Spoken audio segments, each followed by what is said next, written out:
Olá, querido, seja bem-vindo a mais um vídeo. Estava sumido por um tempo, mas voltei à ativa. Nós vamos falar hoje sobre a restauração da comunhão. Será que vale a pena restaurar os relacionamentos? Será que dá para voltar atrás dos nossos relacionamentos que nós deixamos? O que você acha? A palavra de Deus diz que sempre vale a pena restaurar os relacionamentos. Porque a nossa vida, ela é constituída em aprender a amar. O sentido da nossa existência é aprender a amar. Deus quer que cada um de nós valorizemos os relacionamentos e nos esforcemos cada vez mais para mantermos esses relacionamentos. Em vez de descartarmos as pessoas, os relacionamentos, a comunhão com a comunidade, com a igreja, sempre que houver um desacordo, uma mágoa ou um conflito, alguém falar alguma coisa que eu não gostei, eu não posso descartar. Eu tenho que buscar restaurar esse relacionamento, porque Deus quer que nós vivamos em comunhão. A Bíblia diz que Deus, Ele nos deu o ministério de restaurar relacionamentos. Por isso, boa parte do Novo Testamento é dedicada a nos ensinar como lidar uns com os outros.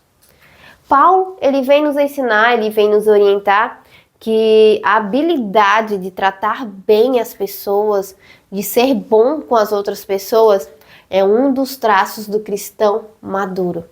Quando nós amadurecemos, quando nós caminhamos juntamente com Jesus, com o Espírito Santo, com o nosso Deus Pai, nós nos tornamos o cristão maduro. E um dos traços dessa maturidade é tratar bem as pessoas, é restaurar os relacionamentos. Não é ficar guardando mágoa dos outros e deixar a pessoa para lá, né? O desejo de Cristo é que a sua família, que somos nós, sejamos conhecidos pelo amor entre os seus membros. Por isso, desfazer a comunhão é um testemunho deplorável para os não cristãos. Nós devemos manter a comunhão uns com os outros. Nós devemos ter consideração uns pelos outros. Devemos cultivar a vida em comum. Se nós quisermos as bênçãos de Deus em nossa vida e sermos conhecidos como filhos de Deus, nós devemos aprender a ser pacificadores. Jesus disse lá no livro de Mateus, capítulo 5, versículo 9, que Deus abençoa os que trabalham pela paz, pois eles serão chamados filhos de Deus.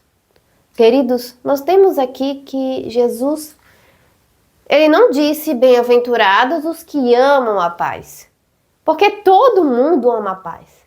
Ele nem disse bem-aventurados os pacíficos, que nunca se incomodam com nada, que ficam se omitindo, que ficam quietinho lá no canto deles, caladinho, enquanto que a bagunça está acontecendo. Ele chama bem-aventurados os que trabalham pela paz, os que buscam a paz, aqueles que procuram efetivamente resolver, solucionar os conflitos. Queridos pacificadores, infelizmente, os pacificadores são raros, porque a maioria do povo, da sociedade, a maioria dos indivíduos acham que promover a paz é um trabalho muito difícil. Queridos, nós fomos formados para ser parte da família de Deus. Nós temos como propósito de vida aqui a aprender a amar e a se relacionar com as outras pessoas. Por isso, nós devemos promover a paz. Nós precisamos desenvolver essa habilidade tão importante. Infelizmente, a maioria de nós jamais aprendeu a resolver conflitos, porque prefere ficar omisso. Promover a paz não é evitar os conflitos, não é fugir dos problemas, fingindo que ele não existe, ou ter medo de falar sobre o assunto. Na verdade, isso é conhecido como covardia. Jesus, que foi o príncipe da paz, nunca teve medo de conflitos. Ele já provocou conflitos em algumas ocasiões para o bem de todos. Há momentos em que nós devemos evitar o conflito, mas também há ocasiões em que nós precisamos criar. E também há situações em que nós precisamos solucionar os conflitos, claro, né? Por isso, queridos, nós precisamos orar, nós precisamos nos preparar, pedindo a contínua direção do Espírito Santo. Haja sob a orientação do Espírito Santo. Peça ajuda a Ele. Para você, cada dia da sua vida, promover a paz e o amor entre a nossa comunidade, entre a igreja, para que você seja conhecido como Filho de Deus.